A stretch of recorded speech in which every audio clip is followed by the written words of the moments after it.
क्या ये उनका ये आरोप है कि कांग्रेस के पनाह में उनके शह पर आप लोग इस आंदोलन को कर रहे हैं? आप उनके नेता बैठते हैं आपके ट्रैक्टर में, बीजेपी वाले जाते हैं तो आप पीट देते हैं।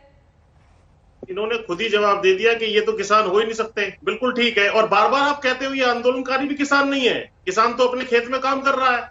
तो खेत में काम कर रहा है वो असली किसान है, ये नकली किसान होंगे या इनके कार्यकर्ता होंगे, या जैसा वो सिद्धू इनका आदमी निकला था ऐसा इनके कुछ आदमी उकसाने वाले होंगे। ये भी बात भी तो जांच में निकल के आ सकती है बाद में। जिस तरह के ये प्रपंच करते हैं अपने आदमी, या संजीव बॉर्डर में भेज करके इन्होंने पथराव कराया था। लेकिन पुष्पेन जी, लाठी। जब संजय राउत आते हैं, जब विपक्ष के नेता आते हैं, तब तो आप लोग गले मिलते हैं, फोटो सेशन चलता है वहां पर। बीजेपी वाले एमएलए आने पर उसको पीट देते हैं। तो समझना पड़ेगा ना कि आखिर ऐसा क्यों हो रहा है। नहीं, बीजेपी के खिलाफ आंदोलन हो रहा है। बीजेपी वालों को जब कह दिया कि भाई आप इसका हल निकाल लो, आपका हम विरोध कर रहे हैं, आप हमारे बीच में मत आओ, फिर भी ये घूम रहे हैं और फिर भी आ जाएंगे तो पीट देंगे।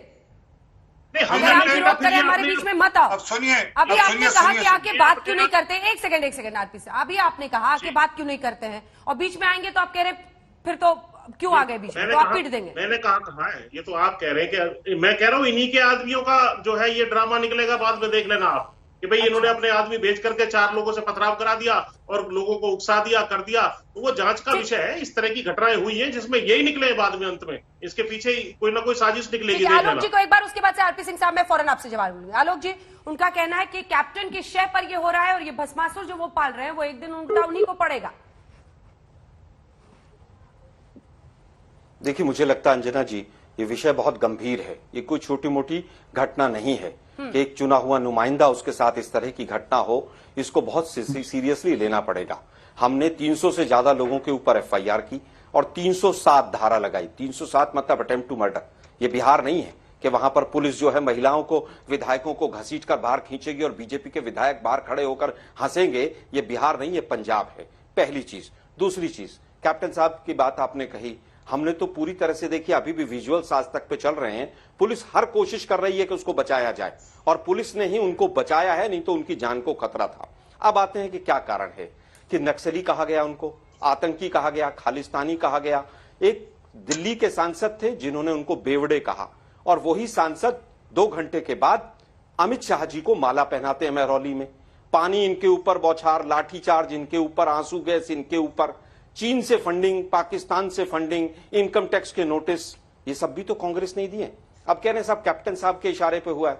अरे साहब, वहां पर आपको याद होगा जेजेपी के एक विधायक ने कहा था कि हम विधायकों को अब लोहे के अंडरगारमेंट्स लेके जाना पड़ेगा, वो भी विधायक हमारा ही होगा।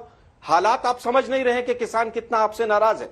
इन्होंने कहा रामदेव, अरे भाई लाला रामदेव अगर योग के लिए रामलीला मैदान बुक कराएंगे और लाला रामदेव फिर उसमें कांग्रेस के खिलाफ जहर उगलेंगे तो स्वाभाविक है कि अगर वहां पर लॉ एंड ऑर्डर की सिचुएशन आएगी तो एक्शन लिया जाएगा और ठीक लिया गया। अन्ना आंदोलन और उसके पीछे बीजेपी और आरएसएस नहीं खड़ी थी क्या?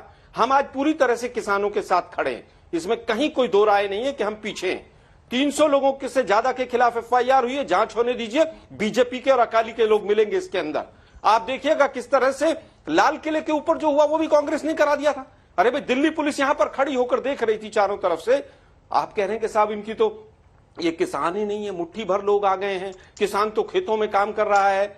आपने 11-12 दौर की मीटिंग की सिंह साहब, ये बिना एजेंडे के। क्या एजेंडा था आपका? वो कह रहे हैं कि एक बार इसको रद्द कर दीजिए, हमसे बात कीजिए उसके बाद। नहीं, रद्द तो हम किसी कीमत पर नहीं करेंगे। क्या अडानी अंबानी से या किसी और बिजनेस घराने से आप लोगों ने टोकन पकड़ रखे हैं क्या इन किसानों के खिलाफ? देश की राजधानी के ऊपर 10 लाख किसान बैठा है पिछले 5 महीने से और जिम्मेदार कांग्रेस है। आप लोगों को कहते हुए भी शर्म नहीं आती? कनाडा से फंडिंग आ गई है, यही सिंह साहब कह रहे थे मुझे एक बार कि बाहर के देशों से फंडिंग आ रही है और तमाम चीजें।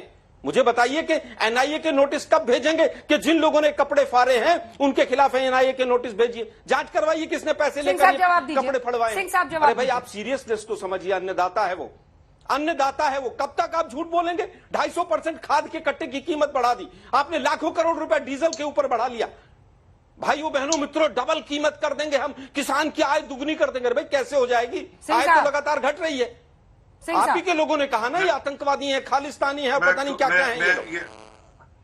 अगर चुप होंगे तो मैं बोलकर फिर मैं बीच में टोकना नहीं चाहता। अपनी पूरी भड़ास निकाल ले, जितना झूठ बोलना झूठ बोले। मैं ये पूरा कर ले फिर बोलूंगा। जब ये पूरा कर लेंगे फिर मैं शुरू कर दूं। मुझे छूट है, मैं बोल दूं? बोलिए। जी धन्यवाद। मैंने अभी आपको नहीं, बताइए ना। मैं सांसद का नाम बताऊंगा, जिन जिन सांसदों ने कौन कौन सी शब्दावली का इस्तेमाल किया है। हम बिल्कुल इस घटना की बिल्कुल भर्त्सना करते हैं, नहीं होनी चाहिए सिंह साहब, लेकिन ऐसी नौबत क्यों आ रही है? आप लोगों को बिल्कुल कोरोना की भी नहीं पड़ी, आप चुनाव लड़ रहे हैं विदेशों में जाकर, थोड़ा सा भी आप लोगों को वो नहीं आ रहा है। उत्तर दें आप, किसानों की समस्या क्या पाकिस्तान या चीन सुलझाएंगे या हिंदुस्तान की सरकार सुलझाएगी? ठीक है, अब सांस उत्तर लीजिए, दीजिए आप। आरपी सिंह जवाब 4 दें। महीने से ज्यादा हो गए, देश की राजधानी पे किसान बैठे हुए हैं। जी